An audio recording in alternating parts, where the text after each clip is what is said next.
David and I are both from a small town north of here. It's called Mahnomen, Minnesota. I grew up in an even smaller area. I grew up on a family farm outside of Bijou, Minnesota, and Bijou after 8th grade would go to the Mahnomen school. So didn't really meet each other until then. I grew up in Mahnomen, and my mom and dad had a restaurant. If you go walk into Trav's restaurant, that was my mom and dad's restaurant. We lived upstairs above it. It's like what they have apartments. I didn't get to know who David Kjos was until I got to high school. Later, I became a cheerleader. And so, of course, he was Mr., as he says, I am an athlete. Ha! Small town, fun time dating in Mahnomen. I went to a 2-year college up in Thief River Falls. Thought I was a basketball player and enjoyed it and played basketball. And second year we got married, didn't we? Yeah. And I was going to quit school and go to work. And back in the early 70s, you found a job, you kept it, and it was hard to find jobs. Unlike today, I mean, it was tough to find a job. Mr. Nichols, my professor Nichols, told me, he says, you're not quitting school. I've got this internship for you. You'd be a really good banker. So he got me an internship at a bank, and George Schwartz, the president of the bank, says, David, I want you to go finish your 4-year degree, and then you got a job when you get done.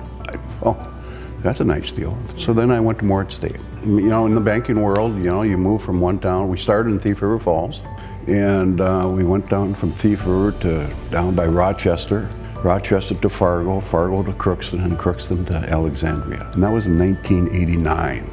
So we've been here, you know, 30 plus years. Yeah. And this is home. This. Yeah. Why wouldn't you want to be from Alexandria? David and I have 4 children. Yeah. Very blessed, and they've all done us proud. We have one that lives in Madison, Wisconsin, one that lives in San Francisco, and one that lives in the city. As a matter of fact, she's getting married here in our yard on September 6th. We did lose our one child, Kelsey Ray. She was 17. I don't know if people have seen around town, click it for Kelsey. I think it brought us closer as a family than more so. I mean, we're a strong family. We're a strong family, always were, but we're stronger. There's no question about it. Yeah, well, it makes you reevaluate life. Yep, it does. You know, I'm gonna add something. I've had many people come up to me and say, David, my son was in a car crash and he had the seatbelt on and just wanted to say thank you. And I said, don't thank me, thank my wife. Because I tell you what, she was down at the Capitol all the time. After we lost Kelsey, I needed to find something, and I used my anger and my grief down at the state and testified down there many times. And it's not just me, there were other parents there, but I feel that Kelsey's death led to, hopefully, you know, less deaths, because now it's a law. People have got to wear their seatbelts. One thing we say in our family is when they would go off to school, go off on doing something special, like to a camp or something, we'd always say, our parting words were, make someone smile. She took it to heart too. I mean, Alexia would roll her eyes to it and say, yeah, Dad.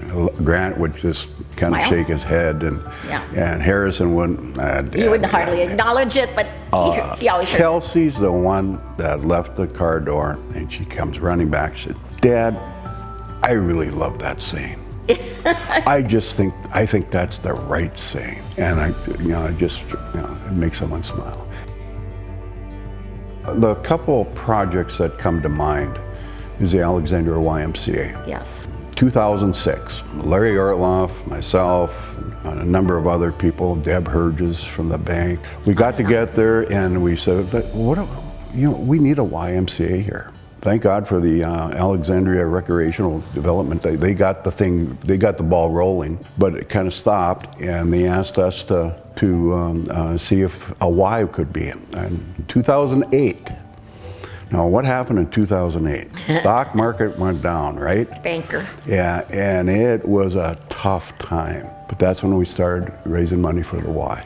And this community got together, and the YMCA was born. The community just came together as one. And that's really, I'm so proud of that. David will come home from a meeting. Well, I have a meeting, a noon lunch, I'm meeting so and so and so. David would come home and he says, well, they want me to help, raise that. I said, David, people are going to see your call and they're going to not even want to answer it, or they're going to see your face because they say, uh-oh, what's Kjos got planned now? Hang on to my wallet. Hang on to your wallets. Yeah. Here comes Kjos. That's okay though. Yeah. What's the worst answer you can get? No. No. Okay, go on to the next person. Yeah. But you kind of, hey, would you listen to me? Would you hear me out? More times than not, they give. Yeah.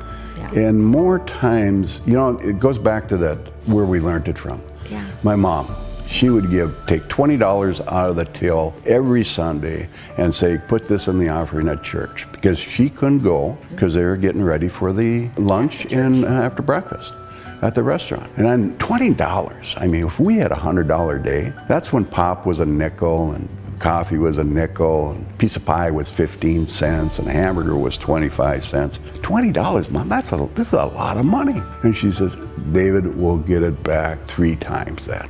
So it's really kind of neat. So I always wanted taps to be sounded at our dock. I got a hold of Nick Mason, and he sent me over 3 people. They started playing it, and it was okay. But then we brought over this individual that lives on Lake Ida, and he played at Arlington Cemetery, and he taught these kids what it means, the tap means, when it got started, how to play it, things like that. And these kids are unbelievable now. They are just unbelievable. Why we started it, I had 3 brothers in the service, and I had one that didn't come back from Vietnam. Loni has a brother in Vietnam, and he's gotten back, and he's got another brother that was in the service, just to give back a little. I'd like to add also that the reward is also for everyone else, because these kids now are carrying that forward with them. They will always be able to step up, and it's a bonus to carry with you in your heart. I think one of the things, the strong things that Loni and I have, and that we try to teach our kids, is a positive attitude. You got to look at it and having a positive attitude, and if the challenge is ahead of you for whatever reason, and I know it's hard to say a positive attitude when you lose a child, I know that, but it did make us a stronger family.